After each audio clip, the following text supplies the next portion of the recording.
자, 안녕하세요 학생 여러분. 자, 이번 시간은 여러분들과 구형 측정기에서 첫 번째 전기장을 구하고, 두 번째 전위를 구하고, 세 번째 전기 용량을 구해볼 거예요. 이게 학습 목표예요. 자, 그러면 여러분들이 먼저 여기에 그려져 있는 그림을 보고 직관적으로 구조를 한번 이해를 해보세요.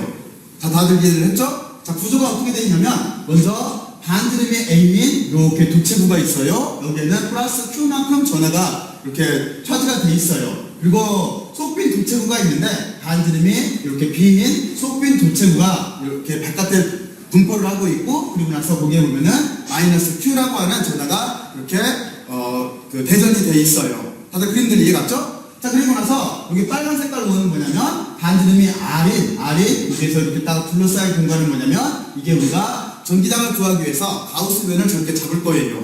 자, 그러면 여러분들이 실제 구조를 잘 이해를 했다고 보고, 자, 지금부터 전기장부터 한번 구해보죠.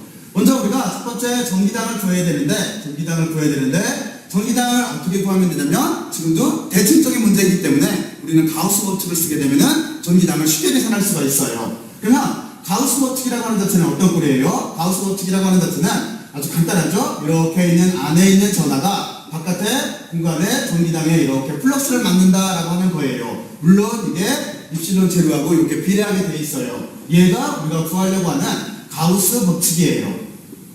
그쵸? 이게 가우스 법칙이에요. 가우스 법칙을 쓰게 되면은 지금 이 식과 같이 이렇게 표현할 수가 있어요. 자, 그리고 나서 우리는 지금 전기장의 플럭스를 계산을 해야 되는데, 플럭스도 여기서 쉽게 계산할 수가 있어요. 왜냐면은 여기 플럭스라고 하는 자체는 원래는 이렇게 전기장 벡터에다가 면적 벡터 자체를 이렇게 스칼라 프로덕트를 취해준 거예요. 이겼죠? 그런데 지금 우리는 크기만을 구할 거고, 지금 이 상황에서 보게 되면은 전기장의 방향하고 면적 벡터의 방향 자체가 서로 같아요. 같기 때문에 우리는 얘를 2의 A 코사인 세타라고 이렇게 써줄 수가 있고, 그렇죠? 그리고 나서 코사인 세타가 지금 0도이기 때문에 우리는 얘를 2의 A 꼴로 이렇게 얘를 이렇게 변환시켜서 써줄 수가 있어요. 그렇죠? 이렇게 했을 때 지금 여기 A가 뜻하는 게 뭘까? A는 면적인데, 그렇죠? 지금과 같은 경우에는 얘는 부의 표면적인 거죠. 부의 표면적이기 때문에 우리는 얘가 이 값을 알고 있어요. 부의 표면적이라고 하는 자체는 뭐냐면은 4파이 R의 제곱꼴로 이렇게 나타날 거예요. 그렇죠? 그리고 나서 그러면 오른쪽 터면은 뭐가 있어? 오른쪽 터면은 전체 총전하가 있는데, 지금 가우스의 면으로 쭉 둘러싸여 있는 거에 총전하는 플러스 Q를 잡았어요. 그래서 여기는 우리가 이렇게 대문자 Q로 이렇게 잡아주면 될 테고, 얘를 유전상수로 이렇게 유전율로 이렇게 나눠주면 될 거예요. 자, 그러면 여러분들은 여기서 전기장을 쉽게 계산할 수가 있죠? 전기장이라고 하는 자체는 실질적으로 보면은 여기 있는 거 보면은 4파이 R 제곱을 이쪽으로 넘길게요. 순서를 약간 바꿔쓸게요. 4파이 그 다음에 여기 입실론을 먼저 쓸게요. 입실론을 쓰고 거리의 제곱을 빼고 이렇게 Q로 나눠준 값으로 쓸게요. 여기는 나중에 포텐셜을 계산을 할 때, 전위를 계산할 때 나중에 앞에 전체가 상수이기 때문에 계산하기가 편해요. 자, 그러면 이렇게 전기장을 구했고, 두 번째 우리는 어떤 걸 구해야 돼요? 맞아요. 이제 전위차라고 하는 거를 계산을 해야 돼요. 자, 그러면 전위차라고 하는 자체는 어떤 식으로 돼 있어? 전위차라고 하는 자체는 원래 식은 이렇게 돼 있지? 어떤 투기의 위치부터 나두 위치까지 움직이게 돼 있고, 그리고 나서 전기장과 여기 보면은 변이 벡터 사이에 이렇게 스칼라 프로덕트로 돼 있어요. 자, 그러면 이거는 원식이고, 자, 이거를 여기다가 우리가 지금 구하고자 하는 식에다 적용을 시켜볼게요. 근데 적용을 시키려고 보면은 어떤 걸 생각을 해봐야 되냐면, 적분 경로를, 이게 입자가 초기치에서 낮은치까지 이렇게 이동해 간다라고 하는 걸 뜻하고 있으니까 적분 경로를 생각을 해봐야 되는데, 적분 경로는 지금과 같은 구조에서 두 가지를 생각할 수가 있어요. 먼저 처음에는 원래 여기 있는 정의에 의해서 정의대로 어떤 전하가 쉽게 말해서 A 쪽에서 안에 있는 쪽 도체부 플러스 전하 쪽에서 마이너스 도체부로 이렇게 이동한다라고 해서 적분 경로를 이렇게 잡을 수도 있어요. 그렇죠? 첫 번째 적분 경로는. 그런데 반대로 또 하나 어떻게 잡을 수가 있냐면, 먼저 마이너스 쪽에서 플러스 쪽으로 이동한다라고 해서 적분 경로를 이렇게 잡을 수도 있어요. 그래서 두 가지 적분 경로에 대해서 한번 고려를 해서 생각을 해볼게요. 자, 그러면 첫 번째 적분 경로, 저기 대전입자 이동 경로예요. 자, 그럼 첫 번째 적분 경로는 어떻죠? 플러스 쪽에서 이렇게 마이너스 쪽으로, 다시 말해서 전위가 높은 쪽에서 낮은 쪽으로 대전입자가 이동한다라고 놓고 나서 위 문제에 적용을 시켜보면은 얘는 이렇게 풀 수가 있겠지? 전위라고 하는 자체는 이렇게 마이너스가 있고, 초기 위치가 어디 있냐면 얘가 A 쪽에 있어요. A 쪽에서 B로 움직인 거예요. 그래서 여기 구간을 초기 위치를 A 쪽에서 구해서 B 쪽으로 그쪽 바깥에 있는 도책으로 움직였다라고 써주면 될 테고, 전기장이라고 하는 자체는 지금 보면은 여기서 전기장과 변이 벡터, 그쵸? 변이 벡터 사이에는 서로 평행하죠? 평행하기 때문에 여기를 어떻게 줄여 쓸 수가 있냐면 우리는 얘를 이렇게 바꿔 써도 돼요. 이렇게 여기 벡터로 써있는 스칼라 프로덕트를 이렇게 스칼라 크기로 이렇게 바꿔 써도 돼요. 그렇죠? 자, 그러면 이 식을 여기다 대입을 할게요. 그래서 전기당은 여기서 구했어요. 전기당이라고 하는 자체는 4파이 입실론 제로에 R 제곱이 이렇게 있고 Q라고 하는 전화가 이렇게 있을 거예요. 충전화가. 그리고 나서 지금 보면은 여기 DS를 여기 거리 벡터를 R로 썼으니까 DR로 바꿔줄게요. 그러면 여기가 DR로 이렇게 쓸 수가 있을 거예요. 이해갔죠? 자, 그리고 여기서 가만히 생각을 해보면은 지금 보면은 거리의 제곱분의 1이라고 하는 값 빼놓고 나머지는 다 상수예요. 스칼라량이에요. 그러니까 우리가 앞으로 빼서 나올 수가 있지. 그러니까 4파이 입실론 제로분의 여기 Q라고 하는 자체는 다 상수니까 앞으로 나오게 될 테고, 여기는 A부터 B까지 여기 R 제곱분의 1에 DR 것만 이렇게 남게 될 거예요.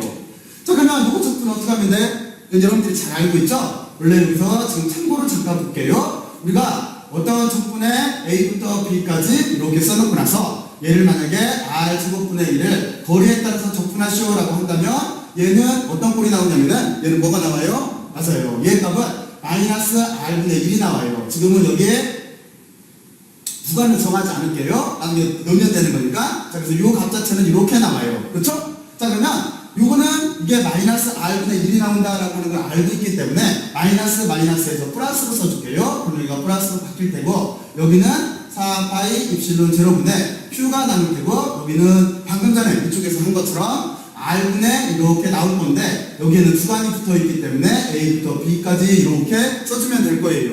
그럼 여러분들이 이거 잘 쓸 수 있지? 얘는 어떤 꼴이 나와? 얘는 지금 같은 여기 플러스 값이 나올 테고, 그리고 나서 4파이 입실론 제로분의 Q가 될 테고, 얘는 B분의 1에 마이너스 A분의 1이지? 그러니까 여기는 이렇게 쓸 수가 있을 거예요. B분의 1 마이너스 A분의 1로 이렇게 써줄 테고, 우리가 여기를 한꺼번에 합쳐서 써주게 되면은 얘는 이렇게 4파이 입실론 제로분의 Q라고 써줄 테고, 그리고 나서 여기는 A, B분의 A 마이너스 B 꼴로 이렇게 써줄 수가 있을 거예요. 여기 거리만이 없으니까. 자, 여러분들이 여기까지 잘 이해를 했을 거예요. 그리고 나서 여기에서 잠깐 생각을 해봐야 되는데, 지금 이 값은 양수일까 음수일까? 그걸 생각을 해봐야 돼요. 이 값은? 맞아요. 여기서 마이너스하고 마이너스가 없어져서 서로 상쇄 돼서 플러스로 이렇게 바뀌었을지 몰라도 실제 거리 쪽, 이쪽을 생각을 해보면은 어떤 점을 꼭 생각을 해야 되냐면, 여기서 의미를 생각을 해보면은 여러분들은 이 점을 생각을 해야 돼요. 지금 거리가 A라고 하는 자체에 있는 거리는 여기에요. 그렇죠? 근데 B가 바깥 도체까지의 거리예요. 그래서 B의 길이가 A 길이보다 길어요. 무슨 얘기냐면 B의 길이가 A 길이보다 이렇게 길기 때문에 이 값 자체는 전체적으로 보면은 음수예요. 이 점을 꼭 이해를 하고 있어야 돼요. 얘는 전체적인 값 자체는 지금 음수예요. 여기가 플러스로 보이지만 음수예요. 이해갔죠? 자, 그러면 여러분들이 이렇게 한 가지 적분 경로에 대해서 이해를 했다고 보고, 자, 이제 두 번째 적분 경로에 대해서 풀어보죠. 두 번째 적분 경로는 이쪽을 첫 번째라고 했으니까 여기 두 번째 경로는 우리가 이렇게 쓰면 되겠지? 두 번째는 그냥 이쪽에다 쓸게요. 두 번째 경로는 먼저 뭐냐면 마이너스 쪽에서 이번에는 이렇게 플러스 쪽으로 이동을 한다고 볼게요. 이해갔죠? 그러면 똑같은 논리에 의해서 우리는 전이 차라고 하는 자체는 어떻게 쓰면 되냐면 마이너스가 이렇게 들어갈 테고, 그리고 마이너스 쪽에서 플러스로 움직였기 때문에 마이너스 쪽에서 플러스로 움직였기 때문에 경로가 B에서 A라고 써주면 돼요. 그렇죠? 그래서 여기는 B에서 A까지라고 이렇게 써주고 나고, 나머지 논리는 똑같아요. 저쪽에서 이렇게 전이당 4파이 입실론 제로분의 Q가 들어갈 테고, 여기에 R 제곱이 있고 여기에 거리통으로 이렇게 적분을 해주면 될 거예요. 그리고 나머지는 다 상수라는 거 이해갔지? 그렇죠? 그리고 여기 보면은 R분의 1, 마이너스 R분의 1이 나온다는 걸 알고 있어요. 자, 그래서 이번에는 한꺼번에 쓸게요. 그러면 얘는 어떻게 되냐면 어차피 여기가 플러스 값으로 이렇게 바뀌었을 테고 상수는 앞으로 나왔어요. 그리고 여기에서 R제곱분의 1이 요값이니까 한꺼번에 써줄게요. 그러면은 얘는 4파이 입실론 제로분의 Q가 될 테고, 결국에 이쪽은 어떻게 되냐면 여기는 R분의 1꼴로 이렇게 나오고 B부터 A까지 이렇게 종류를 써주면 될 거예요. 그러면 이 값 자체는 어떻게 돼? 결국에 얘는 우리가 쓰게 되면은 얘는 물론 여기 지금은 플러스예요. 4파이 입실론 제로가 될 테고 Q가 될 테고, 그리고 여기는 A분의 1 마이너스 B분의 1 꼴로 이렇게 될 거예요. 그러면 얘도 이것처럼 이렇게 통분을 하게 되면은 여기는 4파이 입실론 제로분의 Q가 나올 테고, 여기는 어떻게 돼? 여기는 A분의 1에서 B 마이너스 A를 이렇게 빼준 값이 돼요. 그러면 여기서 여기도 의미를 살펴보게 되면은 똑같이 여기도 원래 길이 자체가, 그렇죠? 길이 자체가 A가 이렇게 B가 A보다 크기 때문에, 길기 때문에, 그렇죠? 여기는 지금 보면은 얘는 양수예요, 양수. 그렇죠? 여러분들이 이 점에 대해서 잘 이해를 해봐야 돼요. 이쪽은 음수가 나오고 이쪽은 양수가 나와요. 그러니까 적분 경로에 따라서 이래요. 무슨 얘기냐면 여러분들이 지금 보면은 간단하게 생각을 하면은 이건 어떤 의미를 가지고 있는 거냐면, 여러분들이 얘는 지금 보면은 전기당과, 만약에 여기 플러스 전화가 있다고 봐요. 그러면 전기당이 지금 얘처럼 이렇게 나가는 방향으로 이렇게 나가게 될 거예요. 전기력선이. 그렇죠? 전기력선이 이렇게 나갈 때 어떤 대전입자가 만약에 전기당과 같은 방향으로 이렇게 움직이게 되면은 얘는 값을 마이너스 음수를 갖게 돼요. 이해갔죠? 하지만 대전입자와 이렇게 반대 방향으로 어떤 입자가 움직이게 되면은 얘는 값 자체가 전위값이 플러스를 갖게 돼요. 만약에 이걸 반대로 생각해 봐도 돼요. 만약에 마이너스 전화가 있어? 마이너스 전화의 전기당이라고 하는 자체는 이렇게 다 안쪽으로 들어오는 경우가 될 거예요. 이렇게 들어오는 경우가 될 거야. 자, 그런데 이것도 똑같이 어떤 논리를 적용시킬 수가 있냐면, 얘에서도 똑같이 전기당과 같은 방향으로 움직이는 것. 이렇게 어떤 대전 입자가 전기당과 같은 방향으로 움직이게 되면은 얘는 값을 마이너스를 가져요. 하지만 전기당과 어떤 대전 입자가 반대 방향으로 움직이게 되면은 얘는 전위값이 이렇게 플러스 값을 갖게 돼요. 실제적으로 보면은 여기 양수, 음수하는 거는 바로 그 의미예요. 자, 그러면 여러분들이 이것처럼 여기를 이렇게 하나의 의미를 한번 이렇게 생각을 해보고, 부호에 대한 의미, 양수, 음수에 대한 의미를 이렇게 생각을 해보면 돼요. 자, 그리고 나서 이제 하나 마지막으로 어떤 걸 계산하면 돼? 그렇죠? 이제는 우리는 세 번째 어떤 거? 전기 용량을 계산하면 돼요. 전기 용량은 정말 쉽지? 전기 용량이라고 하는 자체는 어떤 거냐면 이렇게 Q라고 하는 한쪽 도체의 전하량. 원래 표기파함이라고 하는 자체는 이렇게 두 개로 되어 있는 거잖아요. 이렇게 두 개로 되어 있는 건데, 기본적인 관점에서 보면은 플러스 마이너스 이렇게 있다고 한다면 여기 참고로 생각을 해봐요. 근데 이거에 그냥 원래 알짜전화, 총전화라고 하는 자체는 0이에요. 그래서 저기가 어떻게 되냐면 둘 중에 한쪽 판의 전하량을 어떤 거 이렇게 전위차의 크기로 나눠주면 돼요. 이해갔죠? 이해갔죠? 여기는 전위차의 크기예요. 그리고 이쪽은 전하량인데 도체 판 중에서 둘 중에 한쪽 판의 전하량의 크기예요. 자, 그러면 여러분들이 여기서 잘 이해를 했을 거라고 생각을 하고 나서 이 값 자체를 집어넣게 되면은 어차피 크기이기 때문에 우리는 이 값을 넣을 때도 이 둘을 바꿔 써줘야 돼요. 크기이기 때문에 이쪽이 음수니까. 그렇죠? 그래서 그냥 쉽게 이쪽 값을 넣을게요. 그러면은 전하량, 총전하는 떨어지게 되고, 여기는 4파이 입실론 제로가 남을 테고, 이해갔죠? 여기까지. 그리고 나서 그 뒤에 두 개를 바꿔 써주면 되겠지? 그러니까 여기는 B-A에 이렇게 A, B 꼴로 전체적으로는 이렇게 양수로 써주면 돼요. 양수 플러스 값으로 써주면 돼요. 참고로 말하면은.